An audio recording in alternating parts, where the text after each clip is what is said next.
kembali lagi dengan Fun Class with me. Sebelumnya, perkenalkan nama Ibu Widya Kartika Mulyawati dengan NIM K1521063, mahasiswa PLP Universitas 11 Maret Surakarta di SMK Negeri 1 Miri. Pada video kali ini, Ibu akan membahas tentang Building Information Modeling.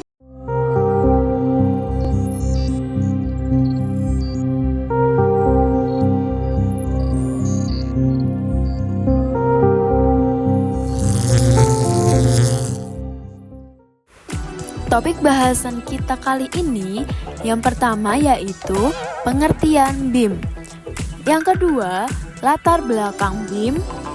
Yang ketiga, peran BIM. Dan yang terakhir, dimensi BIM. Sebenarnya BIM itu apa sih guys?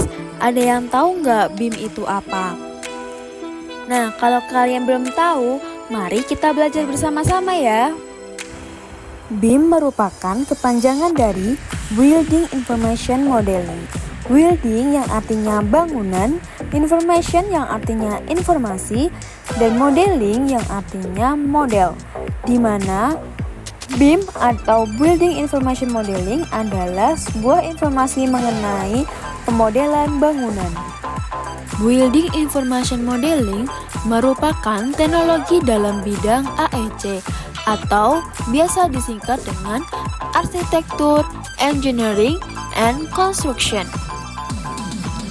Building Information Modeling adalah suatu sistem yang mencakup penciptaan model 3 dimensi atau 3D dengan penambahan informasi data-data yang dikemas dalam skema yang cerdas, sehingga memungkinkan untuk menyimpan dan mengatur dokumen, koordinasi dan simulasi selama seluruh siklus proyek infrastruktur, dimulai dari tahap perencanaan, desain, bangun, operasi hingga pemeliharaan.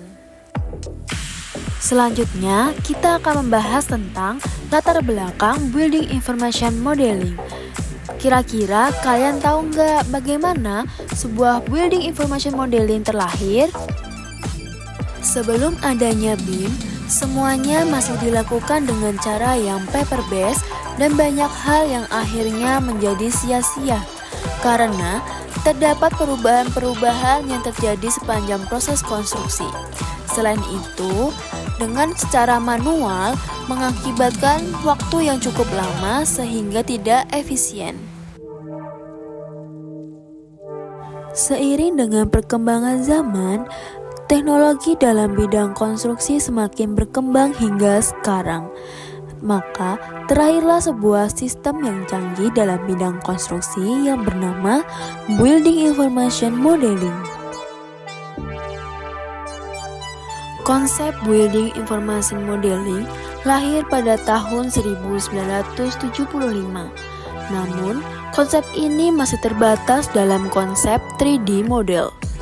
Konsep ini diprediksi akan mampu membuat proses kerja konstruksi menjadi lebih Pada tahun 2003, Amerika Serikat melakukan beberapa pilot project yang mulai mengimplementasikan konsep teknologi Building Information Modeling, dan dimulai dari inisiasi tersebut, penggunaan dan implementasi BIM di dunia konstruksi akhirnya semakin meningkat sampai saat ini.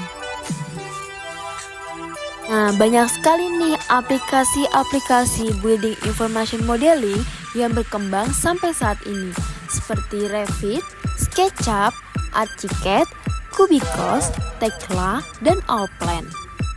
Selanjutnya, kita akan membahas peran BIM dalam setiap fase konstruksi. Secara garis besar, tahapan proyek konstruksi dapat dibagi menjadi 5 tahapan, yaitu perencanaan, perancangan, pengadaan atau pelelangan, pelaksanaan atau konstruksi, dan operasi pemeliharaan. Yang pertama, tahap perencanaan. Dalam tahap perencanaan, tim perencanaan dapat melakukan perencanaan dengan membuat model dari bangunan skating atau kondisi daerah yang akan dibangun menggunakan aplikasi modeling 3 dimensi.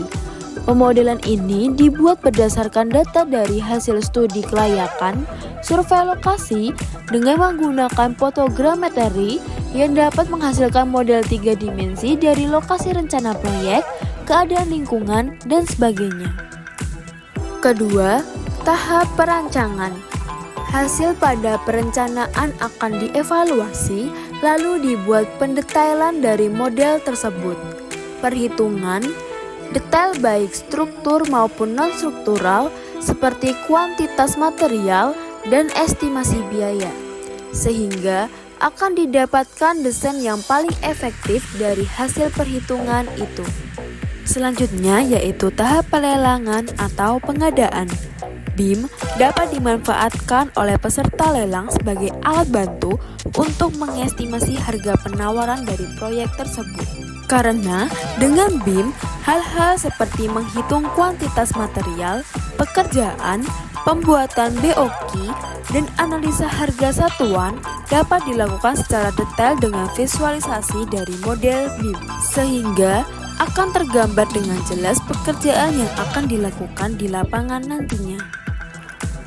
Keempat, tahap konstruksi.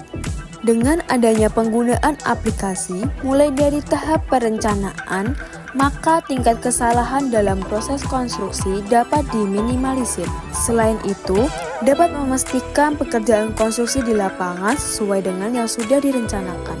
Pada fase konstruksi ini sendiri, BIM berfungsi sebagai suatu alat untuk memastikan apa yang dikerjakan di lapangan sesuai dengan apa yang sudah direncanakan.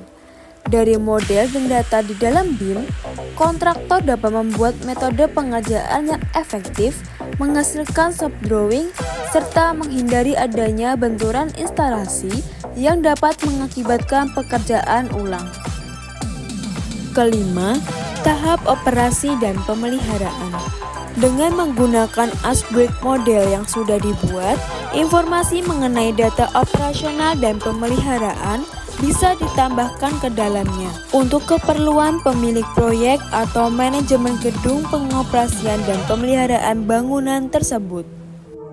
Jadi, Building Information Modeling sangat berperan penting dalam dunia konstruksi. Dengan adanya BIM, visualisasi menjadi lebih terarah dan terukur dengan mudah. Selain itu, dapat mendeteksi clash sehingga dapat meminimalisir kesalahan dalam konstruksi. Dan tak lupa penghematan waktu dan biaya.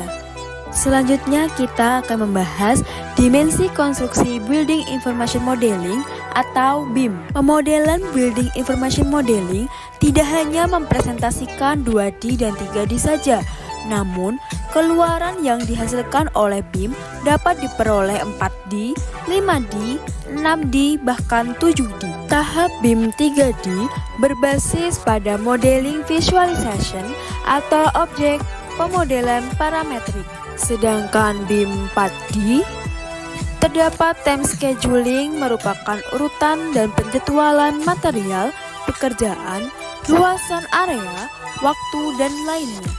Tahap BIM 5D merupakan perhitungan estimasi biaya dan semua detailnya. Sedangkan tahap BIM 6D berbasis pada Sustainability and Energy Analysis, di mana memperhitungkan analisis energi suatu bangunan dan memperhitungkan dampak lingkungan. Yang terakhir, tahap BIM 7D digunakan untuk Facility Management Application. Lalu, kira-kira apa saja ya aplikasi-aplikasi yang ada dalam dimensi konstruksi BIM? Silahkan kalian diskusikan dengan kelompok kalian.